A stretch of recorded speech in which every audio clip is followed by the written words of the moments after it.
¿Qué tal? ¿Cómo les va? Un nuevo programa de Hoy y como siempre digo, señora, como siempre digo, señor, por favor déjeme entrar a su casa, por favor déjeme compartir su mesa para ver si con la opinión de cada uno de ustedes podemos encontrar la verdad, no para sentirnos dueños de la verdad, sino para sentirnos esclavos de la verdad. Y el título del programa de hoy es Carlomagno, el poder de las armas o la autoridad del conocimiento. Bajo este título, los siguientes temas de la agenda política, de la agenda internacional: las potencias internacionales más cerca de la guerra que del diálogo y en el orden nacional, la política nacional más cerca de la rosca que de las políticas de Estado. Y nuevamente, el título del programa de hoy, Carlomagno, el poder de las armas o la autoridad del conocimiento. Recuerda mucho mejor que yo, señora, señor, que antes de caer el Imperio Romano de Occidente, las tribus germánicas que estaban enfrente del Imperio Romano de Occidente tenían dos características: o atacaban el Imperio Romano o los habitantes de las tribus germánicas ingresaban al ejército del Imperio Romano de Occidente. Allá por el siglo IV, V después de Cristo, en el territorio de las Galias, en un instante vamos a compartir con ustedes qué comprendía el territorio de las Galias, se asienta la llamada Federación Franca. Los francos no eran un estado, eran una federación de tribus y sus principales tribus eran los ripuarios, los salios y los sicambrios. Los francos, allá por el año 406 después de Cristo, defendían frente al Rin lo que era el Imperio Romano. Pero ya en el 451 después de Cristo, el rey franco, cuyo nombre era Meroveo, derrotó al invencible ejército de Atila, rey de los hunos, en la batalla de los campos cataláunicos, año 451 después de Cristo. Continuamos andando y en el 476 después de Cristo gobernaba un emperador que tenía por nombre Rómulo Augustulus.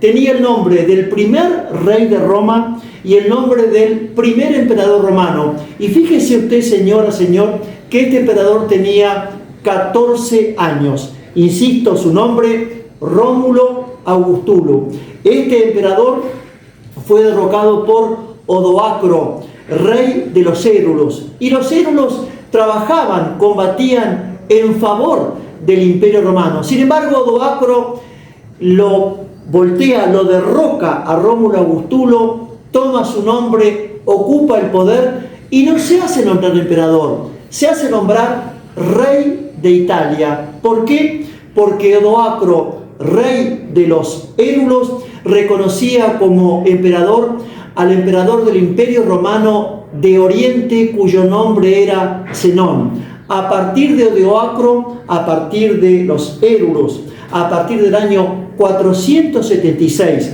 después de Cristo, el Imperio Romano de Occidente desaparece e Italia pasa a depender del Imperio Romano de Oriente.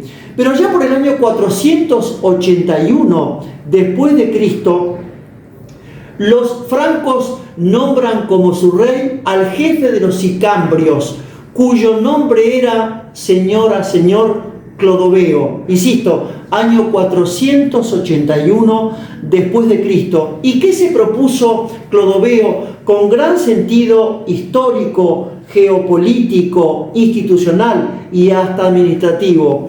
Clodoveo se propone unificar la Galia. Y ahora sí, recordemos que la Galia era aquel territorio que allá por el siglo II, III antes de Cristo ocupaba la Italia septentrional, el norte de Italia, hasta aquella geografía que iba hasta el río Rin, al oeste del río Rin. Y era conocida como la Galia cisalpina y la Galia trasalpina. ¿Qué era la Galia cisalpina? La Galia Cisalpina estaba ubicada al norte de Italia y era la Galia que estaba más aquí de los Alpes. En el año 163 a.C., los romanos conquistan el norte de Italia, la Italia septentrional, llamada Galia Cisalpina, y la dividen en 4 partes: la Galia Cispadana, la Galia Traspadana, la Liguria y la Venecia. Pero ya por el año 59-58 a.C., Julio César conquista la llamada Galia Transalpina. Y la Galia Transalpina estaba comprendida por los siguientes territorios: casi toda Francia, Alemania completa, Bélgica y Holanda. Y allá por el siglo I a.C., Augusto, que fue el primer emperador romano, divide la Galia Transalpina en las siguientes provincias: Narbonense, Aquitania, Leonesa o Céltica y Bélgica. Esa era la Galia Transalpina. Pero volvamos a Clodoveo, al año 481 a.C. En esta magnitud del territorio galo, porque galo eran los primeros habitantes de lo que actualmente se conoce como Francia, en esta magnitud del territorio galo, Clodoveo se propone unificar la Galia. Y entonces, en el año 486 después de Cristo, Clodoveo vence al general romano cuyo nombre era Siagro en la batalla de Soissons, cerca de la capital del reino franco. Y Clodoveo se casa con Clotilde. ¿Y saben qué, señora y señor? Clotilde era católica y no lo convierte inmediatamente al catolicismo al rey Clodoveo, cuya fe era arriana. Pero cuando Clodoveo entra en combate con los alamanes, no alemanes, sino con los alamanes, en la llamada batalla de Tolbiac, año 496 después de Cristo, estuvo a punto de ser derrotado y, consciente de su derrota, le promete al Dios de Clotilde, que obviamente era Jesucristo, que si él ganaba la batalla se convertía como católico apostólico romano. Clodoveo gana la batalla y se convierte no solamente él como rey de los francos, sino que se convierten todos los francos que integraban su reinado. Y dice lo siguiente: yo, Clodoveo, rey de los francos, quemo desde aquí lo que he adorado y adoro desde aquí lo que he quemado. Pero no solamente se conforma con esa batalla Clodoveo del año 496 después de Cristo, sino que en el año 500 después de Cristo vence a los burgundios en la batalla de Dijon. En el año 507 después de Cristo vence a los visigodos arrianos, que estaban ubicados o localizados en el sur de la Francia, en la parte de Aquitania. Clodoveo muere en el año 511 después de Cristo y a su muerte el imperio comienza a dividirse. Y entonces esta dinastía merovingia entra en cierta decadencia, pero aún continúa en el tiempo unos 200 años más, porque el poder lo encontramos allá por el 500 después de Cristo en la dinastía merovingio. No los encontramos en los reyes francos, sino que lo encontramos en los mayordomos de palacio. ¿Y qué características, señora, señor, tenían los mayordomos de palacio en estos reyes francos? Insisto, en la dinastía merovingia. Habían adquirido autoridad y se adueñaban del poder político. Se transformaron en intendentes de las casas reales, administraban los bienes personales del rey, eran comandantes de la guardia militar y además ejercían la tutela de los príncipes. Poco tiempo después, el cargo de mayordomo de palacio ya no fue designado por el rey merovingio, sino que fue designado por los nobles, por la aristocracia, que era una manera de limitar el poder político del rey. Pero en el siglo VII después de Cristo, cuando muere el rey merovingio, cuyo nombre era Dagoberto, el cargo de mayordomo de palacio ya no solamente fue una elección del rey, sino que fue un cargo de carácter hereditario y quedó en cabeza de la familia Heristal. Uno de sus integrantes era llamado Carlos Martel. La familia Heristal, recordamos, señor, eran los duques de Austrasia. Y entonces este Carlos Martel, mayordomo de palacio, que integraba la familia Heristal, vence en una batalla brillante al ejército musulmán allá por el año 732 después de Cristo, en la batalla de Poitiers, en los llanos de Poitiers, que desde el punto de vista geopolítico, como ya los árabes habían prácticamente ocupado militar y políticamente casi toda la península ibérica, si los francos hubieran sido derrotados en la batalla de Poitiers, los musulmanes se hubieran adueñado de toda Europa. Pero con el tiempo, Carlos Martel, y esta brillante victoria, Carlos Martel muere y deja dos hijos, Carlomán, que entra a un convento, y Pipino, cuyo apodo fue con el tiempo el de Pipino el Breve, porque era de baja estatura.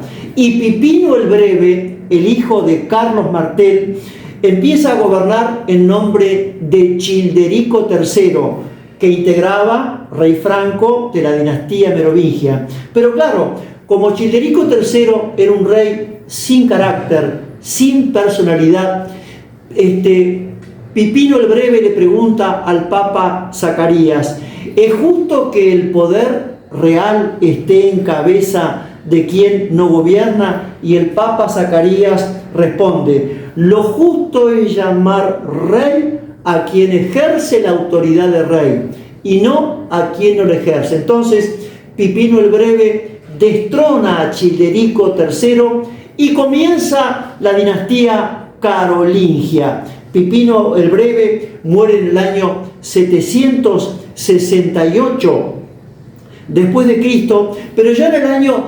742 antes de Cristo, como Pipino el Breve había tenido dos hijos, uno era Carlomán, que murió, y el otro era Carlos, que con el tiempo iba a ser llamado Carlomagno. Carlomagno nace en el año 742 después de Cristo. A la edad de 25 años, léase, en el año 767 se convierte en el rey de los francos. Y Carlomagno muere en el año 814 después de Cristo en Aquisgrán. Recordemos que Aquisgrán es territorio actual de Alemania, era y es territorio alemán, y el cuerpo de Carlomagno está en la catedral de Aquisgrán, y cada 7 años es enseñado a los habitantes de Aquisgrán. Pero vamos a Carlomagno. Insistimos, Carlomagno, el hijo de Pipino el Breve, nace en el año 742 después de Cristo, asume como rey de los francos en el año 767 después de Cristo. ¿Y cómo era Carlomagno? Carlomagno era un hombre alto, fornido, de cabeza redonda, cuello corto, un hombre de costumbres austeras, vestimenta sencilla, comía de manera muy moderada y le indignaba la embriaguez. Un hombre tan enérgico como prudente y tan prudente como enérgico. Inteligencia clara, voluntad firme.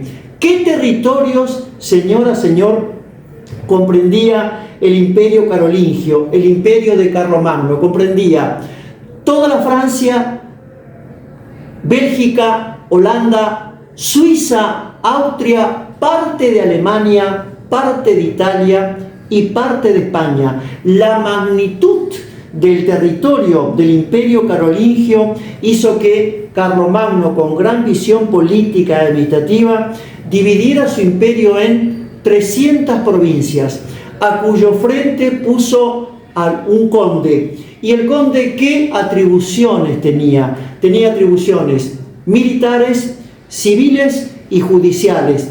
En las provincias fronterizas puso a los marqueses. Y como Carlomagno era absoluta y plenamente consciente que los pueblos germánicos eran pueblos amantes de la libertad, gobernó con absoluta y completa libertad, con mano firme por supuesto, pero dando libertad, y convocaba a las asambleas.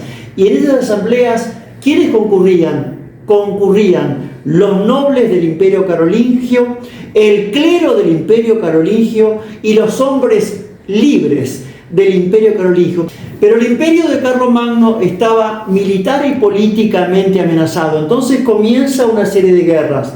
La primera de las guerras fue contra los lombardos en el año 774 después de Cristo. La otra guerra fue contra los musulmanes, 778-802 después de Cristo. La otra de las guerras es contra los sajones. Los sajones era la parte de Alemania que no pertenecía al Imperio Carolingio y habitaban en Suabia, en Baviera y en Brandeburgo. Y la otra de las guerras fue contra los eslavos y los ávaros en los llanos de Hungría, año 796 después de Cristo. Pero fíjese usted, señora, señor, la calidad, la cualidad, la inteligencia, la prudencia de Carlomagno.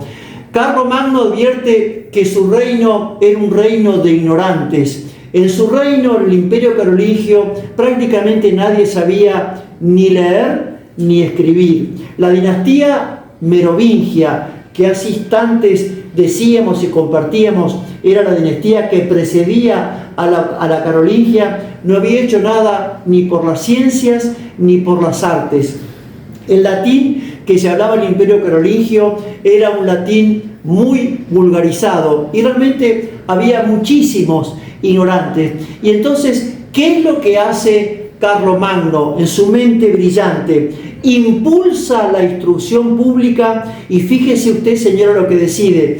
Decide que la instrucción pública sea absoluta y completamente obligatoria para todo su reino. Y entonces llama a los intelectuales de primera nota de Europa, llama al lombardo Pablo Diácono, año 720-799 después de Cristo.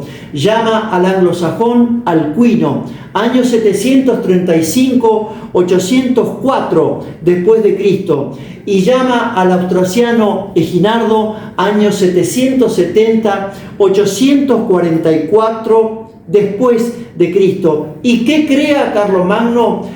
Crea la escuela palatina o las escuelas de palacio, porque ya en Europa, después de la caída del Imperio Romano de Occidente, que decíamos fue en el año 476 después de Cristo, existían las escuelas monacales o escuelas de monjes y las escuelas catedralicias o las escuelas que estaban dependientes de las catedrales. Pero Carlomagno, insisto, 770 después de Cristo, crea las escuelas palatinas o escuelas de palacio, al cuyo frente estaba el anglosajón Alcuino, y Carlomagno, que aprendió a leer y escribir ya tarde, grande, asistía él con su familia a la escuela palatina o escuela de palacio con asistencia perfecta y perfecta puntualidad.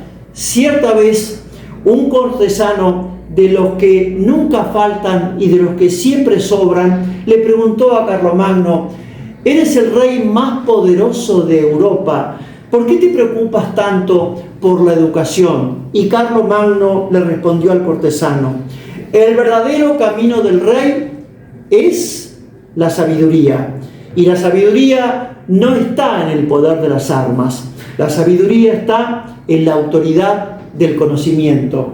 Y seguramente usted, señora, señor, se estará preguntando qué tiene que ver el título del programa de hoy con la actualidad nacional e internacional.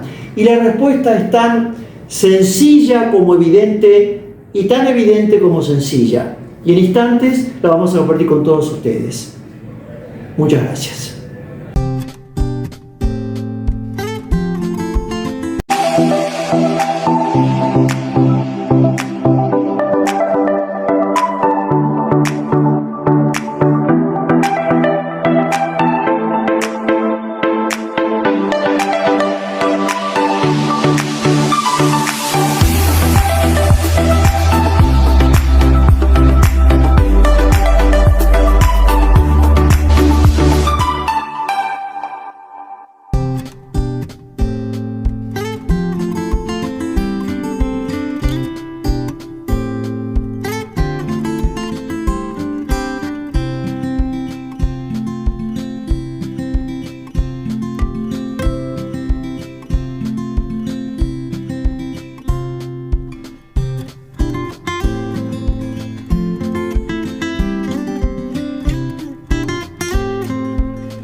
Y cuando ese cortesano de los que nunca faltan y de los que siempre sobran le preguntó a Carlomagno y le dice: eres el rey más poderoso de Europa, ¿por qué te preocupas tanto por el conocimiento? Entonces Carlomagno contesta: el verdadero camino del rey es el camino de la sabiduría, y la sabiduría no está en el poder de las armas, sino en la autoridad del conocimiento.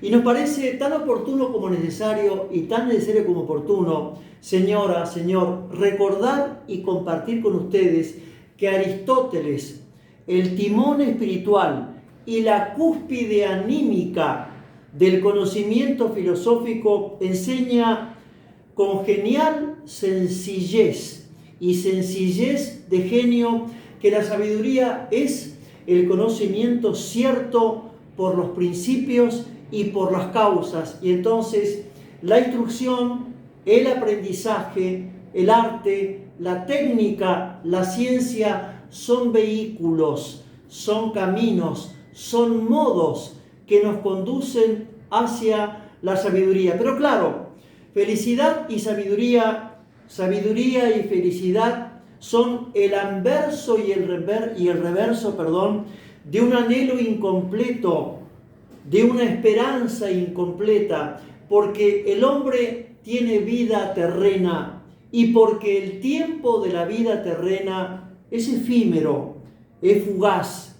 El hombre es una especie de chispa existencial, pero bien es cierto, o es mucho más cierto, que cuando el hombre tiene fe religiosa, entonces tiene sabiduría y felicidad de más allá. La existencia del hombre se verticaliza hacia lo infinito, pero cuando el hombre se terrenaliza, cuando tiene nada más que apetitos y cumbres, es decir, nada más que cumbres terrenales, queda en el más aquí. Y entonces el tener ocupa el lugar del ser. Tener vida, tener familia, tener salud, tener trabajo, tener plata, poder político, tener lo que fuere, es nada más que una situación de carácter adjetivo. Debe ser entonces el sentido común, debe ser entonces la luz de la sabiduría que sustancialice lo adjetivo del tener para llevarlo hacia el ser. Y se preguntará usted, señora, señor, ¿ser qué?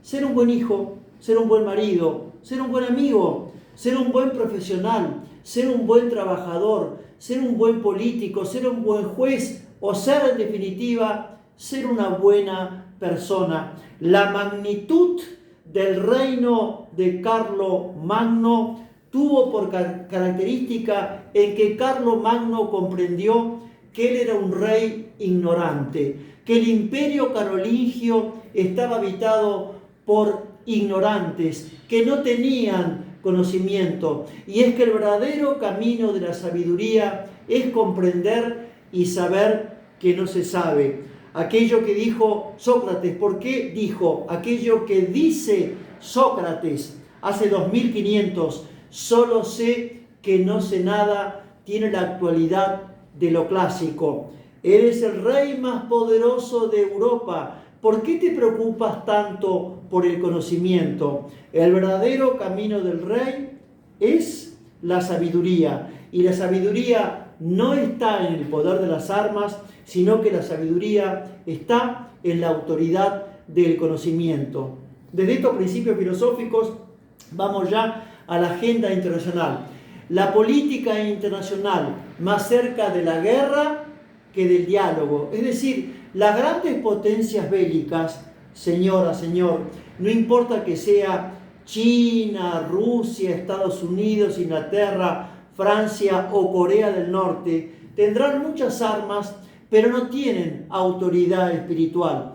Llevamos ya dos años de la sangrienta guerra, de la invasión injusta y cruel de Rusia sobre Ucrania, donde este energúmeno, este matón llamado Vladimir Putin, ha violado todos los derechos humanos en Ucrania, bombardeando ciudades civiles, bombardeando hospitales, secuestrando niños, y la guerra aún sigue su curso. Hace más de 2 años, la guerra entre Israel y el grupo terrorista Hezbollah, que es Irán en el sur del Líbano, y Hamas, que es Irán en la franja de Gaza, la guerra de Israel no solamente se soluciona, sino que se profundiza con amenazas de odio y venganza mutuas de Israel al Líbano, Hamas y Hezbollah, y de Hezbollah e Irán a Israel.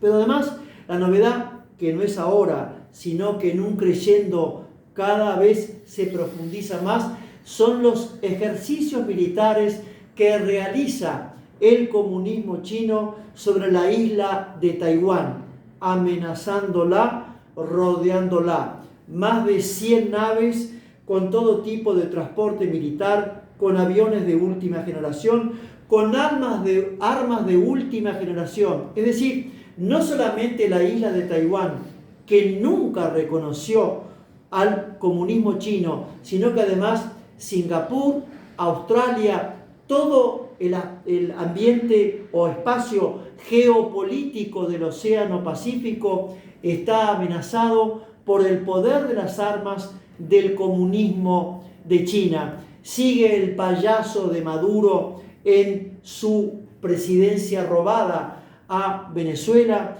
sigue el otro matón payaso de Donald Trump queriendo aspirar a la presidencia de Estados Unidos. Pero en este contexto internacional, señora, señor, si las guerras son en alguna medida la historia del hombre, las guerras han sido y serán el suicidio y la tumba del poder político y del poder militar. Pero siendo las guerras el suicidio y la tumba del poder político y del poder militar, nunca las guerras han sido ni serán el suicidio y la tumba de la humanidad.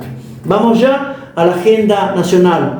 En orden a la agenda nacional, al oficialismo y aparte de la oposición, los juegos de danza y contradanza, de luz y de oscuridad, de acercamiento y distancia entre el actual presidente don Javier Milei y el expresidente Macri, más que políticas de Estado en materia de industria, de producción, de ciencia, de investigación, de geopolítica, que la Argentina necesita de manera urgente, se parecen más a un pacto electoral 2025. En orden al justicialismo, por estos días, aparentemente el gobernador Quintela de La Rioja, el gobernador Kicillof de la provincia de Buenos Aires y la expresidenta doña Cristina Fernández de Kirchner aspiran a la presidencia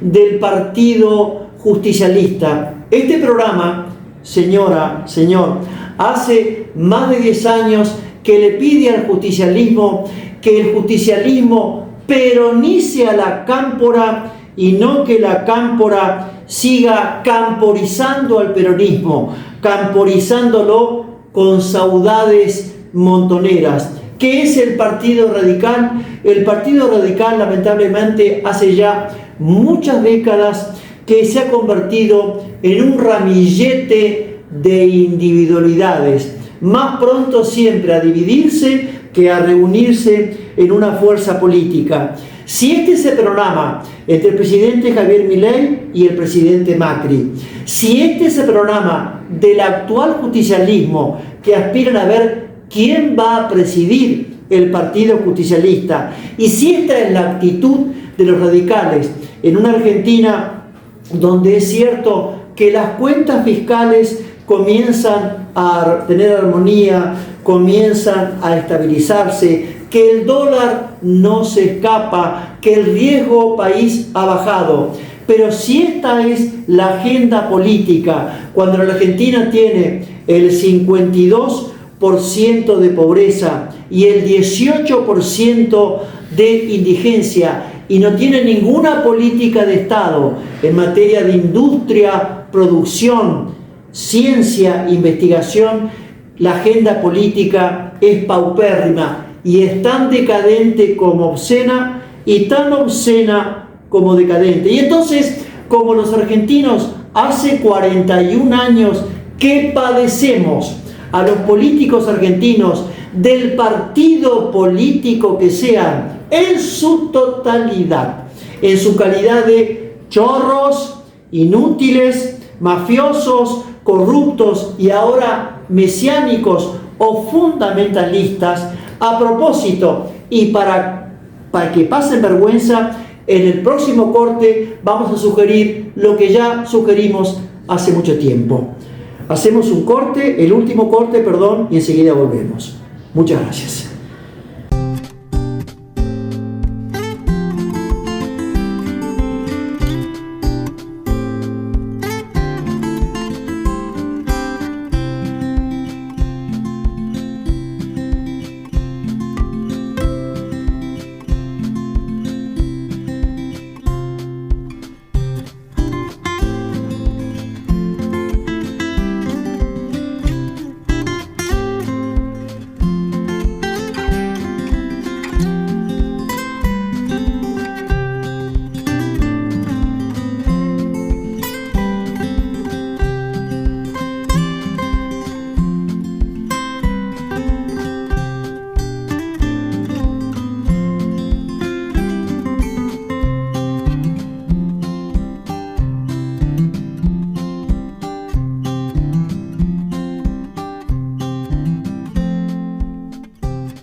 Y entonces, señora, señor, en esta paupérrima agenda política, tanto del oficialismo como de la oposición, de todos los partidos políticos de la oposición y del mismo oficialismo, en esta paupérrima agenda política, insisto, con 52% de pobreza, con 18% de indigencia, con las jubilaciones, con el monto del sueldo promedio en la República Argentina que no llega a los $300, a propósito, y nada más que a propósito, para que pasen vergüenza todos los políticos de la República Argentina, como fuimos educados, primero por nuestros padres y después por nuestros maestros jesuitas de filosofía y algunos padres del Opus Dei. Para todos ustedes, señores políticos de la República Argentina, las siguientes preguntas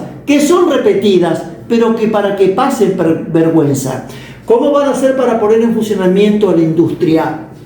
¿Cómo van a hacer para poner en funcionamiento la producción? ¿Cómo van a hacer para fabricar en la República Argentina desde un tornillo hasta un avión de pasajeros? ¿Cómo van a hacer en la República Argentina para fabricar desde un auto hasta un barco mercante? Y me refiero a un barco mercante porque la Argentina, que tiene 4.000 kilómetros de litoral marítimo, el litoral marítimo más rico del mundo en materia de riqueza pesquera. Tenemos el plancton y el krill, cuya reserva es la más importante del mundo, y no tenemos flota mercante de pesca, no tenemos política pesquera de consumo interno y no tenemos política pesquera de exportación. Frente a los incendios del Alto Mato Grosso, léase en Brasil, del Mato Grosso medio, léase en parte de Paraguay y en parte de Bolivia, que no tenemos agua porque la tala de bosques ha generado una alteración del bioclima. Frente a esta magnitud de incendios, ayer en la provincia de Corrientes, hasta hace instantes en la provincia de Córdoba, ¿por qué no fabricamos aviones hidrantes? ¿Por qué no fabricamos helicópteros hidrantes? Insistimos que toda Europa, prácticamente todo el continente asiático y el norte del continente africano, Estados Unidos y Canadá, transporta carga y pasajeros por medio del ferrocarril. Es más sano, es más rápido y es más barato. Tenemos una única terminal que es acá en Retiro. ¿Por qué no tenemos una terminal en Misiones con salida a Brasil? ¿Por qué no tenemos una terminal de ferrocarril en Chaco y Formosa con salida a Paraguay? ¿Por qué no tenemos una terminal de ferrocarril en Jujuy y en Salta con salida a Bolivia y a Perú? ¿Por qué no tenemos otra terminal de ferrocarril en San Luis y en Mendoza con salida a Chile? Y si realmente el tema es que nos falta plata para modernizar, para tener tren bala o para tener un tren de transporte como la gente, señores, a un consorcio de japoneses y de alemanes para tener tren bala, para tener tren de transporte, ¿por cuántos años? Por 10, por 20, por 30, por 40, por 50 años. ¿Por qué no federalizamos la economía? ¿Qué significa federalizar la economía? Hace 24 años que proponemos esto. Significa nada más y nada menos que instalar en todas las provincias de la República Argentina la mayor cantidad de sucursales extranjeras y nacionales que serían fuente de trabajo genuino en cada provincia y permitiría poblar homogéneamente toda la República Argentina, cuya mitad de población está en Ciudad Autónoma de Buenos Aires y cono urbano bonaerense. Y hace ya 24 años que este programa propone, señora, señor, principios y valores para una Argentina mejor.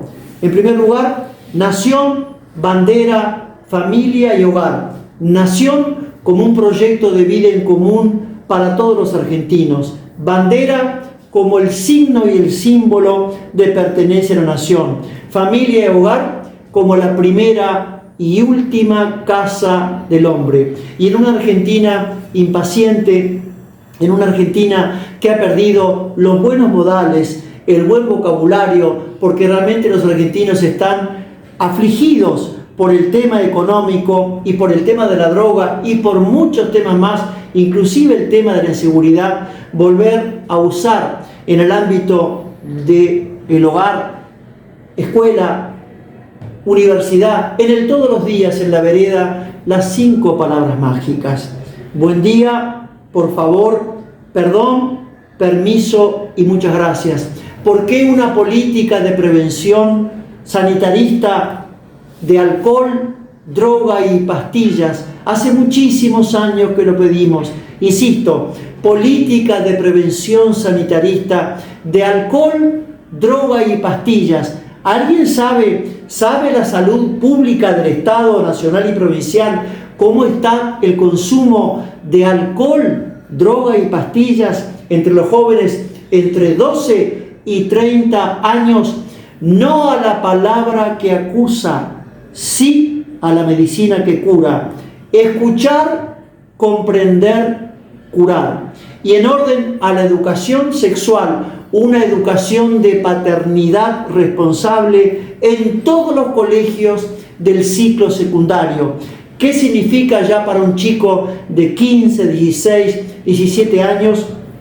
¿Qué significa traer vida al mundo? ¿Qué significa el nacimiento de un hijo? Implica la presencia del padre, el cuidado, qué amigos tiene, a dónde va, cómo se educa, cómo se divierte. Y le pedimos a la mujer lo que le pedimos desde siempre, porque cuando en una sociedad, cuando en un Estado, cuando la mujer está bien, el Estado está bien. Cuando la mujer está mal, el Estado está mal. Porque la esencia femenina es la paciencia, es la valentía y es la prudencia. Pero que no hable más el doctor Mariano Zauvidé, que era la filosofía clásica, clásica por lo clara, clásica por lo sencilla y clásica por lo actual. Porque lo actual como lo clásico nunca pasa de moda. Hoy nos va a hablar el gaucho Martín Fierro. ¿Cuándo Martín Fierro es José Hernández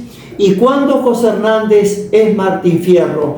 ¿Cuándo Miguel Cervantes Saavedra es Quijote y cuándo Quijote es Miguel Cervantes Saavedra? Es que el personaje de estas novelas épicas y su autor tiene alma de personaje porque el personaje vive en el autor y el autor vive en el personaje. Cuando el gaucho Martín Fierro se convirtió en un gaucho sabio, prudente, cuando dejó de ser un gaucho desertor que huía de la policía, reúne a sus hijos, sus dos hijos y al hijo de Cruz y le da los siguientes consejos. En el canto 32, segunda parte del Martín Fierro, estrofa cuarta, así les habla el gaucho Martín Fierro a sus dos hijos y al hijo de Cruz. No aprovechan los trabajos si no han de enseñarnos nada. El hombre de una mirada todo ha de verlo al momento.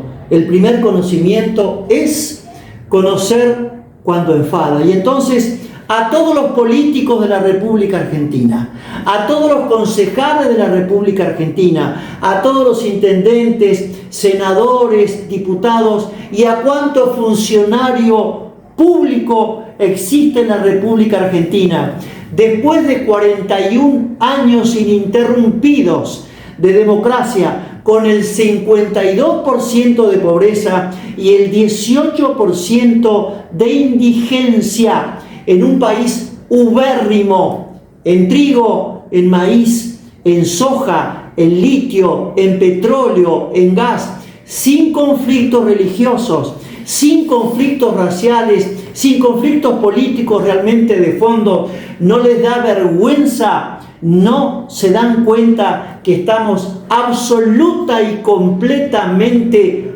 hartos de verlos tan chorros, tan mediocres, tan inútiles y ahora salvíficos, mesiánicos y fundamentalistas.